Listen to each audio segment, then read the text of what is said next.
sejam bem-vindos a mais um episódio do Ozoncast. Eu sou Victoria Mais, assessora científica da Filozon, e hoje estamos aqui com a doutora Regiane Caniac, e ela vai falar conosco sobre como a ozonioterapia pode auxiliar no manejo das cavitações osteonecróticas. Doutora Regiane, seja muito bem-vinda.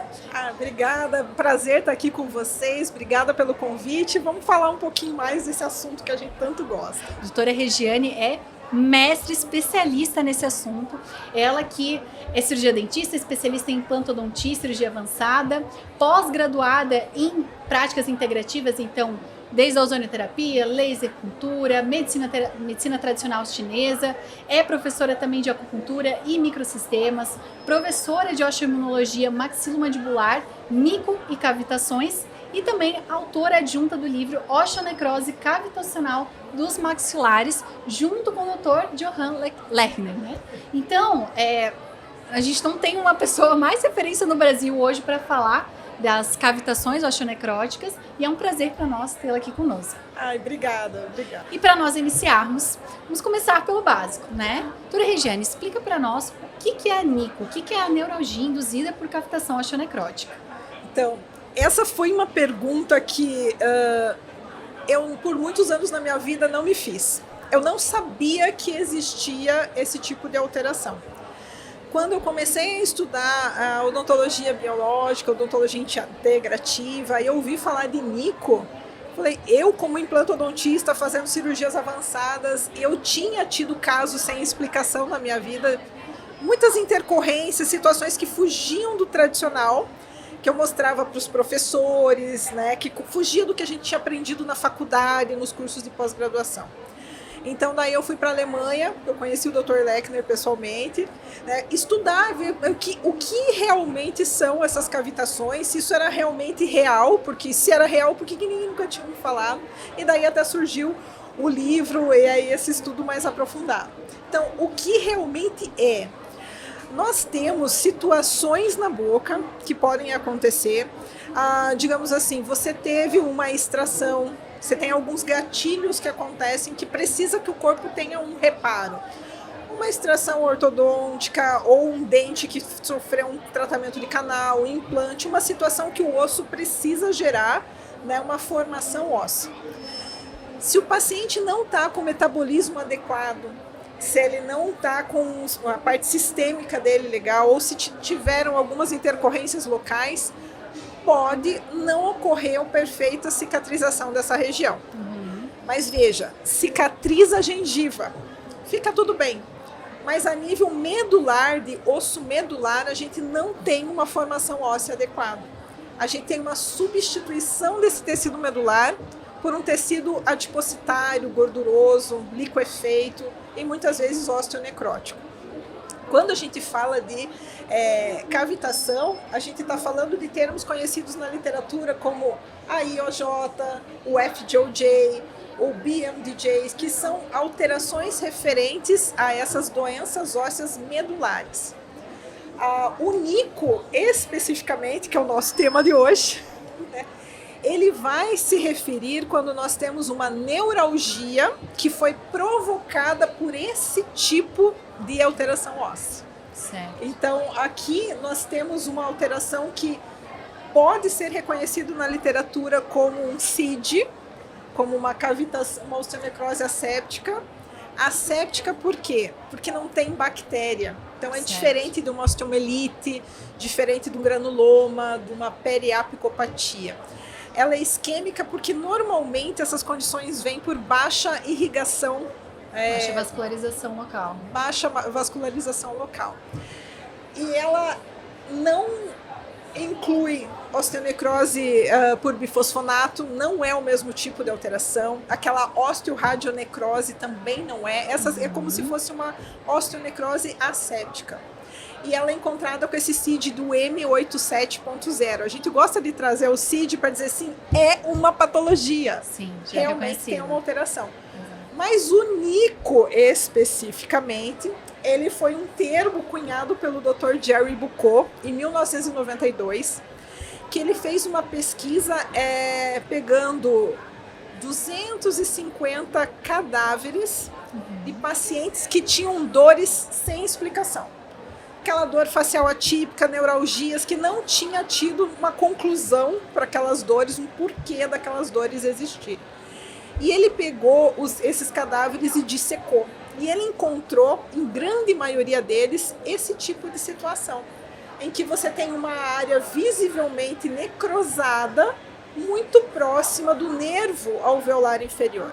O que provoca a dor no paciente. Então, para ele, essa necrose próxima ao nervo era uma neuralgia induzida por essa osteonecrose cavitacional. Certo. Hoje, o Dr. Lechner, que é o grande pesquisador, né, dessas lesões, ele associa a neuralgia não somente a esses quadros locais, mas a presença de quimiocina inflamatória errantes, que ela por si só já pode desregular o sistema e dar neuropatias. Senão, o que explicaria, por exemplo, um paciente ter neuralgia por causa de uma remoção de dentes no arco superior, na maxila? Não tem nervo alveolar ali. E ele tem essa neuralgia também, mas é por conta da presença das cavitações. Certo. E é um aspecto legal de a gente comentar, porque nem sempre vai estar associado à dor, certo?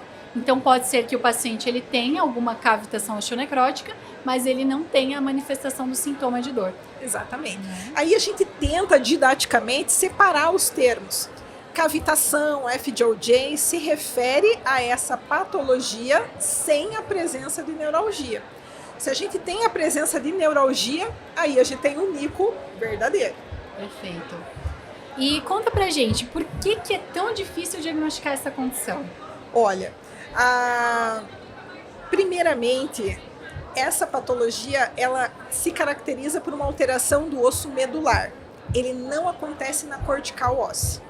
Certo. Então, deixa eu até passar aqui. Até para quem é leigo, às vezes não entende, né? O osso medular é a parte mais interna do osso, o osso cortical é a parte mais externa. Então, por isso que às vezes não é visível isso, né? Dá até pra gente comparar, assim, a grosso modo, né? Essa cortical aqui, né, que é ela esbranquiçada, ela é bem dura, ela é bem rígida, como se fosse, né, uma casca, uma cortical. E dentro nós temos o osso medular, que ele tem um aspecto mais aerado, né? A gente chama de trabeculado, né, que você tem esses espaços, né? É um osso mais macio, mais poroso. E é nesse local em que se desenvolvem essas alterações. Certo. Então, normalmente, o dentista usa o quê? Radiografias panorâmicas ou radiografias periapicais para fazer os seus diagnósticos de clínica. Sim. E daí a gente tem uma sobreposição dessa cortical nessa área que está alterada e passa batido, muitas vezes, para o dentista. E essa é uma questão muito importante, porque várias condições, não somente as cavitações, com a radiografia panorâmica a gente não consegue visualizar, porque é um exame bidimensional, né? Ele não vai ter essa análise de uma tomografia, por exemplo, que é um exame em 3D, que vai dar toda a dimensão também, né, de outros cortes, né, cortes sagitais, axiais, enfim, para a gente conseguir ver como é que está esse osso medular. Então isso é muito importante comentar. A tomografia é um mínimo que a gente precisa para começar a tentar fazer um diagnóstico. Aliás, eu acho que hoje, né, com essa odontologia digital, com escaneamento, com modelos 3D, não tem mais como o dentista fugir de um exame tridimensional. A gente precisa de mais informação. Então, aqui nós temos algumas diferenças. Como que a gente pode fazer esse diagnóstico, então? Basicamente, panorâmica, ela pode dar falso positivo, falso negativo, ou muitas vezes não dá informação nenhuma. Na tomografia, a gente já começa a ter indícios. Mas o problema da tomografia é que depende o tomógrafo, depende o corte. Exato. Que o radiologista faz. Às vezes você também pode não ter informação necessária. Então eu até gosto de analisar o DICOM puro. Perfeito. Eu pego a imagem, jogo no sistema, navego nela, vejo onde é que começa a alteração, vejo parâmetros de normalidade, né? Porque às vezes para aquele paciente é normal ter uma densidade baixa. Não quer dizer que ele tem mico na boca toda, né? A gente tem que individualizar, saber o que é padrão para aquele paciente. Por isso, às vezes, é difícil para a gente quando a gente pega um pedacinho do paciente para analisar. Quanto mais integrativo a gente fica, menos particulado a gente quer ficar, né? Então, eu preciso o máximo possível de informações daquele paciente para poder ver. O Dr. Lechner, lá na Alemanha, ele vai um pouco além ainda disso. Existe o ultrassom transalveolar, que é aquela imagem colorida que a gente tem ali no meio, que se chama TAU, ultrassom. O ultrassom, ele vai emitir uma onda de um lado da cortical até o outro, então essas ondas vão atravessar e vão ser capturadas por um sensor, e ali a gente consegue ter uma real e precisa noção de toda a variação de densidade que se refere à osteonecrose. Então, às vezes, na tomografia, a gente tem um grande indício, mas você nem sempre tem 100% de certeza. Com ultrassom, a gente já tem. Então, é um dispositivo que já está sendo comercializado, em breve vai ter no Brasil, e eu acredito que quando ele estiver disponível, vai ficar mais fácil para a gente chegar nessas conclusões. Vai facilitar muito essa parte diagnóstica, né? E quais, né, além da dor que pode ocasionar, tem mais algum sintoma que você poderia citar? Ou algum fator que a pessoa possa ficar atenta, né? Por exemplo, eu tive histórico de extrair meus sisos, né? Quais são essas questões que você deixaria de dica, não só para o profissional, mas para o paciente também, para ele se atentar? Certo, vamos lá, vamos colocar os pingos nos is. Uhum. Eu trouxe esse slide aqui que existe muita confusão entre outras patologias que já existem, como as periapicopatias, seriam aquela lesão que o dente tem, aquele cisto, aquele abscesso, que já é tratado pela endodontia. Certo. Isso não é cavitação, isso não é nico, são lesões que normalmente acontecem na odontologia. O nico, ele vai ser quando a gente tem a presença de neuralgia. Então, respondendo grosseiramente sua pergunta, se o paciente tem uma neuralgia, aquela neuralgia que o neurologista fala que engraçado, não é uma neuralgia do trigêmeo, que engraçado, não tem relação com outros nervos, eu não sei por que você tem essa neuralgia, ou eu não sei por que você tem essa dor facial atípica. Normalmente, a gente tem uma presença de nico na cavidade oral. Fica fácil da gente saber quando o paciente chega com uma dor no consultório. Pacientes assim que rodaram vários consultórios, que tem uma dor que irradia. Já fizeram o diagnóstico por exclusão, trata, né? Que não sara, que não tem o que fazer. Eu tenho vários pacientes que me procuram, assim, desenganados dessa dor. Pacientes que estão com depressão, pensando em suicídio de tanta dor que eles sentem. Então, esses são casos assim muito evidentes de nico, de neuralgia. Certo. Difícil vai ser aquele caso que não tem uma dor relacionada aqui. Você pode ter uma cavitação assintomática, seria uma cavitação. Normalmente, essas cavitações, pela forte presença de quimiocina errantes, elas já vão gerar um desbalanço no sistema imunológico. Então, normalmente, esses pacientes têm outros sintomas. Doenças autoimunes, tem alterações sistêmicas. Repercussões sistêmicas dessa causa local. Dores articulares, uma dor no ombro, uma dor no quadril que não sara. Assim, que não tem causa aparente. Dores de corpo sem explicação. Podem estar associadas à produção de quimiocina inflamatória na boca. Certo. Então, quando o paciente chega para mim... assim, eu tô com uma dor aqui que eu não sei o que eu faço, eu já passei por tanto médico, ninguém descobre o que eu tenho, a gente vai investigar a boca, para ver se não tem, assim, esse tipo de campo interferente que pode estar contribuindo com outras alterações. E a gente percebe, a hora que a gente limpa a boca desses interferentes, que o paciente melhora dessas outras condições. E é difícil, dentro da odontologia tradicional, até mesmo da medicina, se achar que uma dor em outra parte do corpo possa ter relações. A gente não pode afirmar, né? Mas pode ter. Aqui mais uma imagem do cavital. Legal. Isso aí foi lá no meu treinamento na Alemanha, né, que a gente usa esse dispositivo para capturar essas imagens e poder ter mais informação dessa patologia. Uma forma mais assertiva, né, para fazer esse diagnóstico. Muito legal. Doutora Regiane, conta para nós como normalmente é realizado o tratamento das cavitações no geral, né, com ou sem neuralgia associada. Tratamento é uma questão polêmica, porque eu, como tenho uma base de cirurgia, como implantodontista, como cirurgiã, para mim é muito simples e comum pensar em fazer curetagem dessas regiões e limpar. E essa é a técnica preconizada pelo Dr. Lechner. Você limpar essas regiões cirurgicamente. Uhum. Então a gente vai fazer incisão, vai remover uma parte dessa cortical óssea que está saudável e vai acessar essa área que está com alteração, curetar e fazer estímulos aí, entra o ozônio, entra o PRF, né, para induzir esse tecido até uma correta cicatrização. Existem alguns colegas com opções paralelas de tratamento. Eu vou estimular com ozônio, a gente vai fazer só terapia neural, mas são paliativos e podem ter um efeito se você não tiver a necrose estabelecida.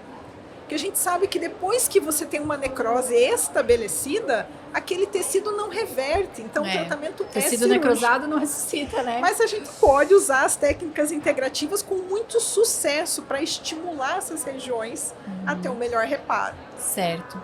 Então, você já acabou respondendo a outra pergunta, mas é bem legal a gente ressaltar isso, que as pessoas perguntam, doutora, tem algum outro tratamento que não seja cirúrgico? Né? Teria uma solução sem cirurgia? A gente fica, né? Tem que avaliar cada caso, então. Porque, vamos reforçar um pouquinho mais. Até aqui tem um dos artigos recentes do Dr. Johann Lechner, ressaltando a redução da inflamação de Hunts através da cirurgia em pacientes que têm essas alterações. Mas, nesse mesmo artigo, ele fala que também reduz quando você trata o canal do dente que estava gerando as toxinas, por exemplo, que causaram. Por quê? A gente reduz o gatilho. Então, se você tem, por exemplo, um canal que está com problemas, que não foi adequadamente tratado, ou que teve algum problema de anatomia mesmo, ele está lá com as bactérias produzindo toxina. E isso, a ozonioterapia entra muito bem, né, para melhorar a condição desses dentes endodonticamente nos tratamentos. Mas se aquele dente fica lá sem um tratamento, ele continua gerando essas toxinas vão gerar uma inflamação aguda, você vai ter aumento de TNF-alfa, de interleucinas, fatores inflamatórios que por consequência vão gerar a quimiocina Hunts e vão acabar ocasionando uma degeneração, uma resposta tecidual ali. Quando você trata esses canais e reduz essa toxina, você também reduz a quantidade de Hunts a nível completo do paciente. Certo. Então, a gente pode dizer que nesses casos o tratamento pode não ser cirúrgico. Agora, se você teve uma extração, né, ela não teve sucesso a longo prazo. Tem pacientes que extraíram o dente há 20 anos atrás e é como se não tivesse cicatrizado ainda aquele osso. Sim. Então, nesse ponto, não vai adiantar mais eu entrar com paliativos. Eu preciso curetar, gerar uma inflamação aguda com a minha cirurgia, estimular o melhor possível, aí eu vou ter um resultado bacana. Então, certo. Seria isso. Então, acho que ficou bem claro e é realmente importante avaliar cada caso. Né? Cada caso a gente vai ter uma abordagem específica mais adequada. Certo. E como a gente já veio conversando, né? Como que você utiliza a ozonioterapia nesses procedimentos, então? O ozônio tá aqui. Você sabe que o ozônio, eu tinha alguns colegas que faziam ozônio para mim no começo, e eu pensava, é tanta coisa pra gente estudar, eu vou me especializar bastante nessa área de cirurgia e vou deixar a ozonioterapia. Fui para a Alemanha, voltei de lá, eu preciso de ozônio. Porque assim, o ozônio fazia parte de tudo, né? Desde a água que você está utilizando na cadeira o tempo todo, a irrigação da cirurgia, a bioestimulação do tecido, a descontaminação com fumigação. Eu falei, eu não posso viver sem ozônio se eu quiser. E hoje, não só na cirurgia de cavitação, eu chamo de reabilitação cirúrgica, qualquer cirurgia que eu vou fazer. Para evitar que aconteça. Exato, porque se a gente sabe que uma má cicatrização ocasiona uma cavitação, eu tenho que ter certeza que a minha extração simples, aquele siso que eu estou tirando, aquela raiz residual, não vai virar uma cavitação no futuro. Certo. Então eu preciso fazer um protocolo cirúrgico muito bem cuidadoso, daí isso inclui PRF, a ozonioterapia, para evitar. Então ela entra para mim com benefícios no tratamento e na prevenção. E eu diria que a prevenção é 100% do nosso dia. São Sim. todos os procedimentos que a gente faz cirúrgico para evitar que isso aconteça. Certo. Então o ozônio entra desde a fumigação do sítio, a água ozonizada para fazer toda a irrigação da cirurgia. A gente pode fazer bioestimulação nesse tecido anterior ao procedimento, posterior ao procedimento. Eu ainda recomendo, adorei aqueles olhos pequenininhos. É fácil, né, para entregar. Eu tirava do meu frasco, dava para o paciente sempre, falei, passa por cima dos pontos. Paciente que passa certinho, você vê que não tem intercorrência nenhuma depois. A cicatrização é fantástica. O paciente que não gosta, que não gosta do cheiro, você já vê que um pontinho já não fica, mas é incrível. Então o ozônio, ele entra como um coadjuvante, assim, incrível, né? E eu voltei da Alemanha com isso. Eu preciso de ozônio na minha vida. E uma dúvida que eu acho que pode ser comum para outras pessoas, existe a possibilidade de eu fazer, por exemplo, uma cirurgia para remoção de uma cavitação e a cavitação se manter? Por exemplo, a gente sabe que o ozônio reduziria esse risco, né? O que você me diz sobre? Ele reduz, mas reduz temporariamente se você não remover todo o tecido que está alterado. Ah, então isso é importante. É aquilo que eu brinco com os meus alunos. Você tem um prego no pé. Aí você vai lá, aplica laser, você vai lá, aplica ozônio, você vai lá, faz uma homeopatia. Enquanto você não remover a causa, você perpetua o problema. Perfeito. Então, se a cirurgia foi bem diagnosticada, se você conseguiu ver exatamente a extensão da cavidade e realmente removeu todo o tecido alterado, você não vai ter problemas depois de recidiva. Existe um pequeno percentual de possibilidade de recidiva, porque a gente sabe que depende muito, né, dos fatores intrínsecos e nem sempre o nosso paciente está na melhor forma. Né? Então ele pode ter uma recidiva, mas se você removeu tudo, você dificilmente vai ter um problema ali depois. Mas depende muito dessa questão do diagnóstico. E aqui, se der tempo, queria falar mais uma coisinha. Claro. Eu recebo muitos pacientes que extraem os dentes na busca de uma solução. Desde que eles chegam com é muito comum. Eu tive um problema no meu dente e fui tratar o canal. Desde que eu tratei esse canal, eu comecei a morrer de dor nesse dente. Nunca sarou. Fui lá, retratei, continuei com dor. Eu fui lá, extraí, continuei com dor. Eu fui lá, fiz o implante, continuei com dor. O que acontece nessas regiões? Por que extrair não resolve? Porque é feita a extração e a curetagem dessas lesões, mas não é tirada a cavitação. Porque como a cavitação ela não tem contato com o osso cortical, com o osso alveolar, você pode tirar o dente e não ver a cavitação. Ela está atrás daquela área dura óssea ali, que você precisaria romper para acessar a cavitação. E isso a gente só consegue através de um bom diagnóstico. Então, muitos dentes são removidos e a cavitação permanece com a presença de quimiocinas inflamatórias ali. E muitas vezes implantes são colocados sobre essas regiões. Nossa, olha só. Então, por isso a importância da gente estar falando sobre isso aqui, né? E trazendo esse tema para os colegas, porque às vezes, quantos pacientes chegam no nosso consultório com essas situações que você olha, não vê nada, que o paciente tem queixa e parece que é coisa da cabeça e não é. Às vezes você tem mesmo uma alteração óssea não diagnosticada acontecendo ali. Certo. Muito legal, todas as informações que acabam contribuindo muito, porque eu tenho plena certeza que muitos dentistas não sabem da existência dessa condição, dessa patologia, né? E agora é um momento excelente para estarem conhecendo, né? Doutora Regiane, você tem mais algum caso para compartilhar conosco? A gente tem uns casos aqui. Como é que já está de tempo? Não, pode continuar.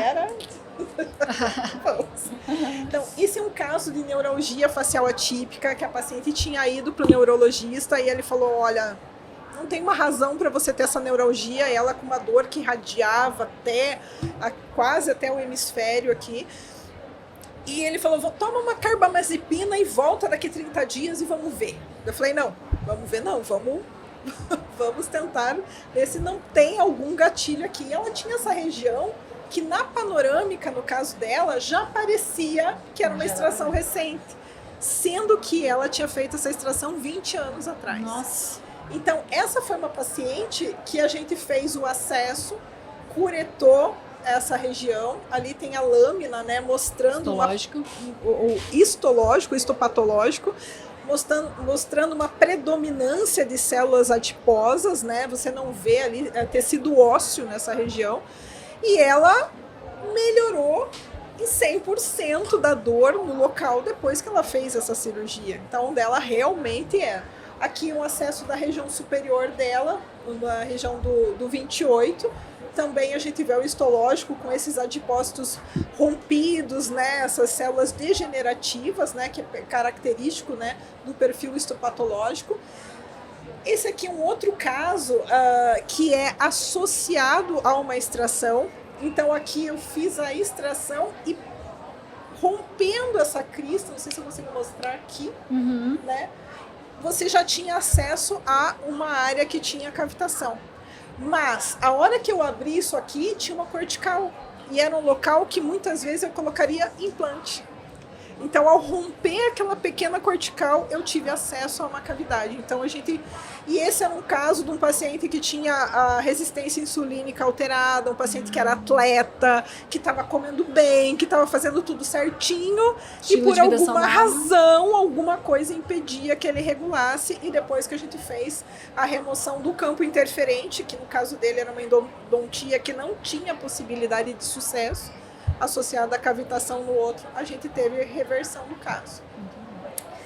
E esse aqui é um caso meu, de muitos anos atrás, que eu fiz essa carga imediata nessa paciente, com implante de titânio, com barra de protocolo, né? E ficou muito bem, ela ficou muito satisfeita por poder comer.